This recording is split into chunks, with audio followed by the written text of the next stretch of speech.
ഓച്ചിറയിൽ വനിതാ പാർലമെന്റ് സംഘടിപ്പിച്ചു. LDF സ്ഥാനാർത്ഥി MS താരയുടെ തെരഞ്ഞെടുപ്പ് പ്രചരണാർത്ഥമാണ് വനിതാ പാർലമെന്റ് നടത്തിയത്.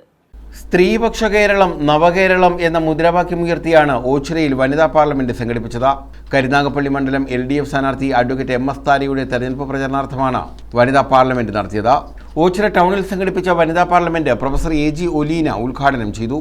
അച്ഛന് വേണമെന്ന് താല്പര്യമുള്ളവരാണ് നമ്മളൊക്കെ. അതൊക്കെ പിന്നീട് വലിയ വിഷയങ്ങളാണ്. പക്ഷെ പറഞ്ഞു വെക്കുന്നത്, കഴിഞ്ഞ കുറേ നാളുകളായി കേരളത്തിലെ സ്ത്രീ അവസ്ഥയിലുണ്ടായ മാറ്റം നോക്കി നടന്ന് ഏതാണ്ട് കാസർഗോഡ് മുതൽ ഈ അടുത്ത് പാഠശാല വരെയും കണ്ട് നടക്കുന്ന ഒരാളെന്ന നിലയിൽ വലിയ മാറ്റം. 30 വർഷത്തോളം എൻ്റെ കുഞ്ഞുങ്ങളെ കണ്ട പെൺകുഞ്ഞാങ്ങളെയും ആൺകുട്ടികളെയും നിരന്തരം കണ്ട് അവരുടെ ജീവിതത്തിലുണ്ടായ മാറ്റത്തെ കണ്ടറിയുന്നവരാണ് നമ്മളൊക്കെ.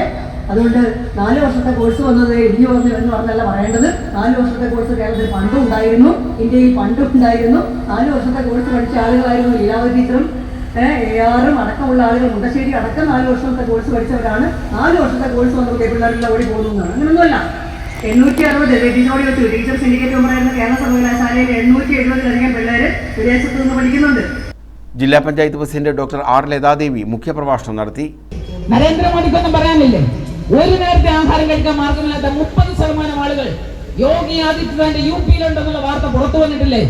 ഈ കേരളത്തിലോ 64,006 കുടുംബങ്ങൾ അതിദരിദ്രരാണ് എന്ന കണക്ക് കിട്ടിയപ്പോൾ അവരുടെ അതിദാരിദ്ര്യ മുക്തം നേടാനായി ഈ നാട് ഒന്നാകെ നിന്ന് പരിശ്രമിച്ച് നമ്മൾ കണ്ടതല്ലേ?